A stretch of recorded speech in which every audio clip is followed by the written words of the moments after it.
This is the Extreme Stewardship Podcast, where we explore anything and everything that gets us better at making things good and good at making things better. I'm in a series of episodes right now about the various ways that we make things better, and I'm suggesting that we make things better, we improve creation, when we make things more orderly, productive, beautiful, virtuous, and fun. The last episode was about productivity. What is it and how is it good? This episode is about the dark side of productivity. When does producing more, bringing more things into existence that weren't there before, when and how is that not a good thing?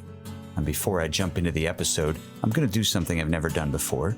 As I watch the analytics for this podcast, I find that this podcast has a relatively small number of really consistent listeners.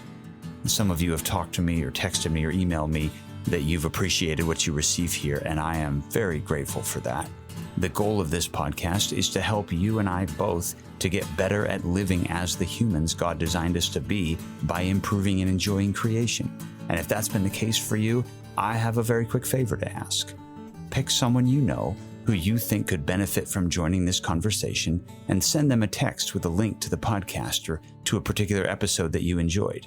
I'm glad this podcast has been valuable to you, and I'd love for it to be valuable to a few more people. And the simplest way for that to happen is for you to send one more text in addition to the 100 other texts you're already going to send today. Okay, on to the dark side of productivity. My first thought in mapping out this episode was to put things into categories. Categories like things that should never have been produced in the first place, like porn and chemically enhanced energy drinks. Things that might have very limited use, but are almost always destructive, like heroin and fentanyl. Things that are very complicated and do a lot of good, but also do a lot of damage, like alcohol and firearms. Things that are perfectly fine in moderation, but have spiraled out of control, like sugar and social media. And maybe that's helpful for you to have those categories in mind, but you can also think of the examples I just gave and see how messy and debatable some of this is going to be. So instead of putting every product I could think of into a precise category, I'm going to do something a bit simpler. I'm just going to try to pose the right questions. So here's question number 1. Is a product inherently and necessarily going to damage creation rather than improve it? Now, this is probably a short list. I'll put pornography on here for sure. Products like this should not exist, period. None of us should play any role in their production or distribution. Question number 2, is a product designed to do damage? Now, there is such a thing as a product that the producer meant for harm, but another uses for good. But if a product was intended to accomplish something that takes creation away from God's intent for it rather than toward that intent, look out. I mean, here's a very random example. Dating apps. Dating apps might do some good. You probably know someone who met the right person and is now in a long-term committed healthy relationship as a result. But the apps aren't actually designed to make that happen. They're designed to keep you on the dating scene, because that's how you stay on the app, because that's how the app generates revenue. Now, there's an irony here. Good means does what it is designed to do. But if something is designed to destroy creation rather than improve it, that's not good, because God designed creation to improve. But then, if that something is being used against its intended purpose in a way that makes it actually improve creation, that's good. I think the biblical word for this is redemption. If you can take a product that is intended for evil and repurpose it for good, that's good work. On the other hand, if you're the producer and you're producing things with ill intent, that's not so good. Words intended to tear down, substances intended to harm, apps intended to addict. If you can redeem them, great. But for the most part, we'd be better off not producing them in the first place. Question number 3. Does a product do what it was designed to do? I'm assuming within this question that the intended purpose of the product is itself good. So this is very simple and very broad. If the intended purpose is good and the product can deliver on that intent, That's a good product. A product that can't do what it was designed to do, not good.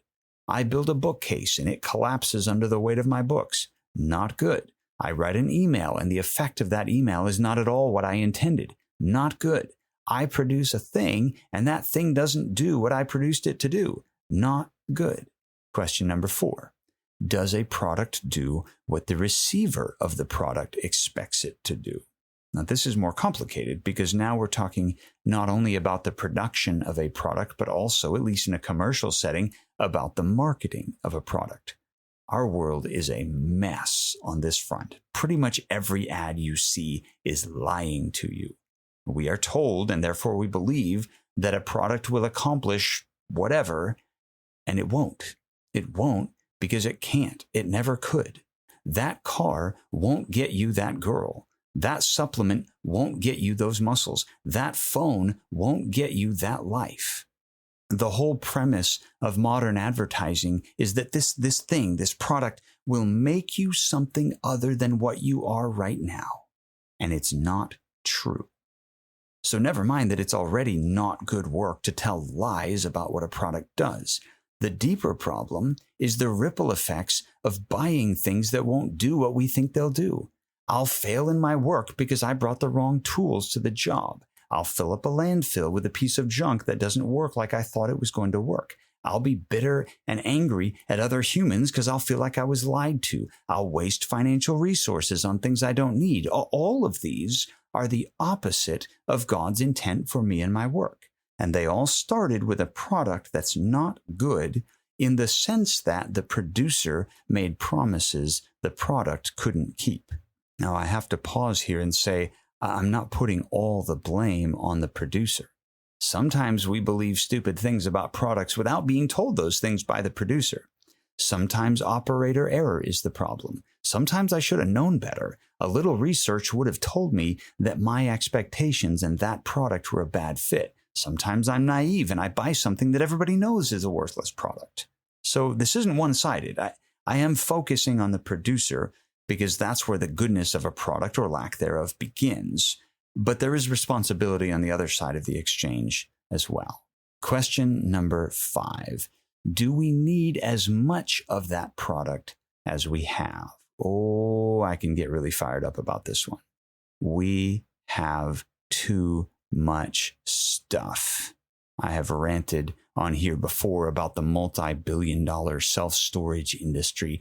That's a problem as it relates to order because it fills space with chaos. It's also a problem with production because someone keeps making all that junk we're putting in those storage units. Now, sometimes the product itself is fine, but the volume of production isn't. And once again, there's a lot that could be said here about the purchase of a product or the consumption of the product.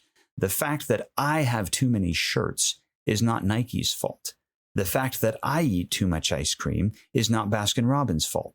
But the fact that there are so many shirts, the fact that there is so much junk food, and the fact that it's so available, so affordable, so consumable, there's a production level problem in there somewhere. And that production level problem starts, I think, with the mantra of the business community that if you're not growing, you're dying. It is impossible within that framework for a business to acknowledge that any given portion of the customer base just doesn't need any more of their product. I mean, eating establishments will often limit how much alcohol you can purchase in any given night. But can you imagine Apple saying, hey, you've consumed enough of our product for 1 year. Just let the stuff you've already bought be enough for a while. Can you imagine Walmart saying, you have enough useless plastic in your house, no more. In fact, we're going to slow production and halt distribution to your area because more of our product is going to destroy creation rather than improve it. Like, no chance, right? No chance at all that a major production-based business does this. Now, a quick caveat here. In a future episode, I'll talk about Patagonia. Back in 2011, Patagonia ran an ad on Black Friday with the headline, "Don't buy this jacket." Very interesting, very much related to several of the questions being asked in this episode. So Google that ad if you don't remember it, and I'll come back to it another time. Now back to the point. It's not in the DNA of major production lines to limit production for the good of the consumer. Now, again, I'm not putting all the responsibility on the producer. Consumers are part of the problem.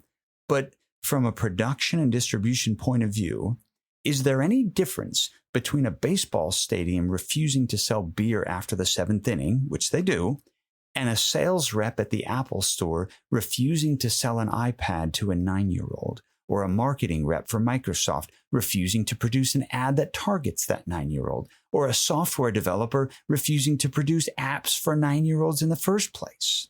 Bad for business, good for creation. Now, the core problem, I think, is that the purpose of business has become to stay in business, not to serve the community, not to improve creation, to stay in business. And since there's no such thing as a static market, if you're not growing, you're dying. And if you're not doing more, you're doing less, and eventually you won't be doing anything at all. And so businesses that start with someone's dream to serve others, to put a positive dent in the world, as Ryan Hawk likes to say, what started with something at least much closer to a God-honoring stewardship posture becomes not a business to benefit the community, but a business whose sole purpose is self-perpetuation. And when that happens, when the hyper-competitive mass production global economy rules the day, a question like, does my community actually benefit from more of my product? That question is no longer asked. Welcome to the dark side of productivity. Question number 6. Does my product participate in a broader cultural addiction? Now, this question is related to the previous one about volume. If too much of a good thing has become a bad thing, should I stop producing that thing? But I want to zoom in and ask something just a little more specific.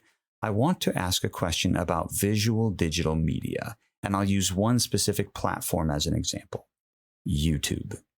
YouTube is unimaginably powerful when it comes to social interaction, learning, marketing, content production, entertainment. YouTube's facilitation of improving creation.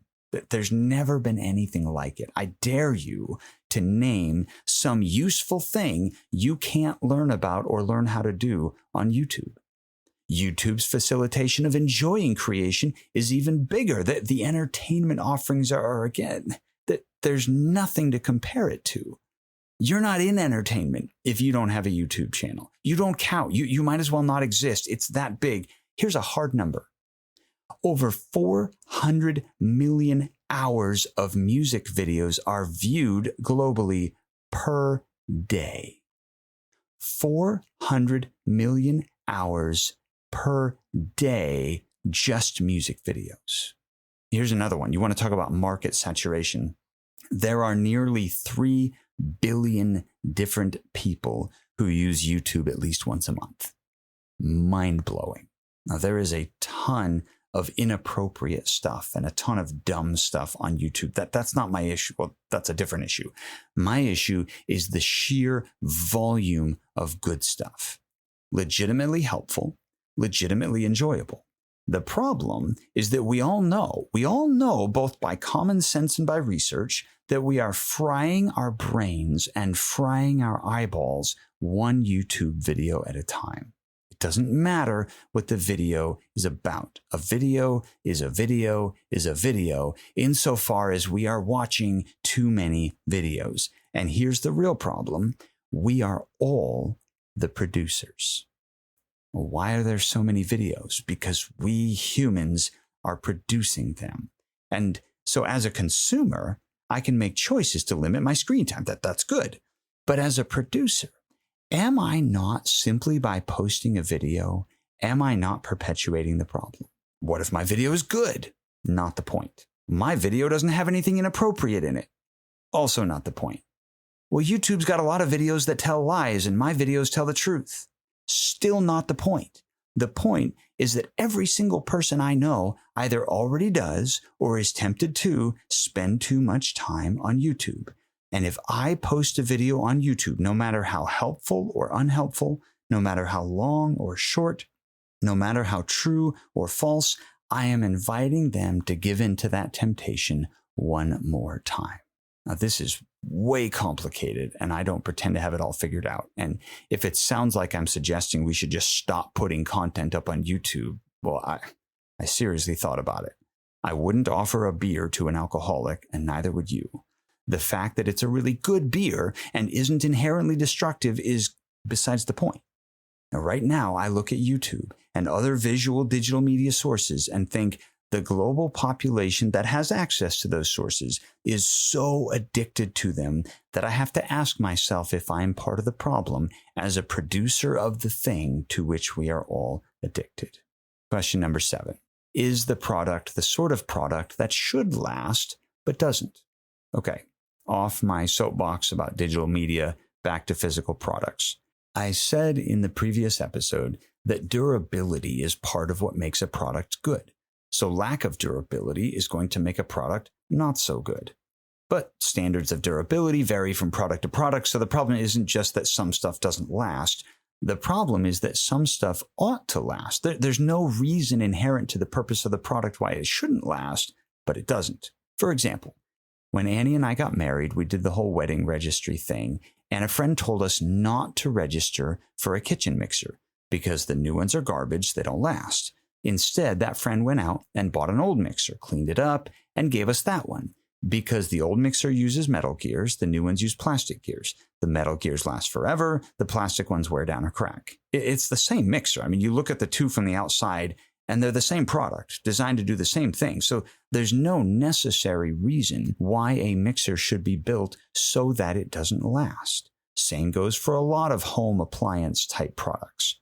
Producing something that's going to break sooner just because we can, because it increases profit margins, because planned obsolescence is good for business. This is the dark side of productivity. Question number 8.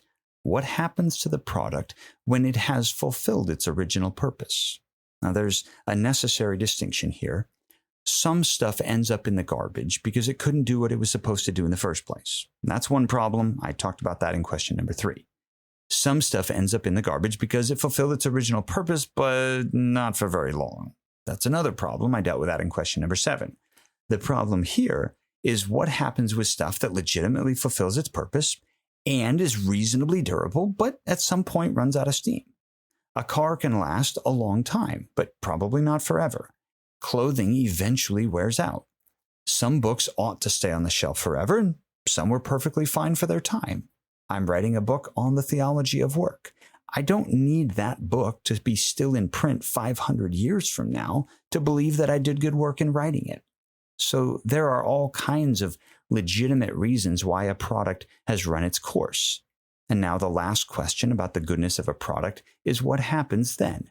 Now we're getting into questions about recyclability, repurposing, pollution, environmental impact, all that. And all that matters because it's part of the ongoing impact on creation of the things that we produce. I'm going to tread lightly here for a couple of reasons. 1, because I'm not at all an expert on such things. 2, because the law of unintended consequences looms large over everything we do in this arena. 3, because a lot of American output into this conversation is first world virtue signaling. And 4, because there's a cost to consumer dynamic that's convenient for rich people to ignore.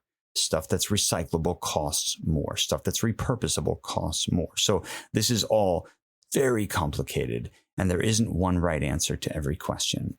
But there are some core biblical principles that can keep us away from this dark corner of productivity. The first core biblical principle is that God designed his creation to perpetuate its own usefulness through production and reproduction. A tree produces fruit and seeds. The fruit is consumed immediately, but it is also digested and converted into caloric energy. The seeds are designed to be planted and produce more trees, which in turn produce more fruit, more seeds. The second core biblical principle is that there's no hard distinction in God's eyes between existence and function. If it exists for a reason. And that reason has something to do with order, productivity, beauty, virtue, or fun. And if a physical product can't contribute to any of those, it shouldn't exist. So if we are producing things that at some point will be unable to contribute to the increase of order, productivity, beauty, virtue, or fun, that's not good work. The third core biblical principle is that God requires us to do the best we can with what we have. Politicians love to make promises about fossil fuels and greenhouse gases, but even if we've conceded the rightness of their intended outcome, they sometimes forget either that they don't have the authority to make those changes or that the research hasn't clarified how to make those changes happen in the first place. A good theory that can't be practiced is not a good theory. Though we've learned a lot about pollution and recycling and all the rest, we still have more to learn. What appears right to us at any given moment in human history is not what appeared right 100 years earlier, nor what will appear right 100 years later. Now, that's not an invitation to apathy. It is an invitation to take a deep breath and say, in light of what we think we know right now, this course of action makes sense. Rather than, I today have the full picture on everything and therefore know exactly what ought to be done. And God created us to create. He made us to make things. We are productive and reproductive because that is part of God's invitation to us to join him as he makes creation more and more of what he desires it to be. But we are sinners. We are flawed, as is the work of our hands. And so our God-given propensity to be productive is corrupted by sin in many ways. We make things that do harm. We make too many things. We make things that do nothing. We make things that do not last. We make things that serve our own purposes instead of God's purposes. All these are corruptions of the good gift of productivity. And that, I think, is all I want to say about that. I realize I've just scratched the surface of what it means for us to be productive, to bring new things into the world that weren't there before. And in this episode, what it means for productivity to go wrong. But I hope it got you thinking. I hope it got you wondering about how you might go about your production and your consumption differently in the days to come. In the next episode, I'm going to move on to the matter of beauty. God loves beauty, and so should we. Now, what does that mean and how does that work?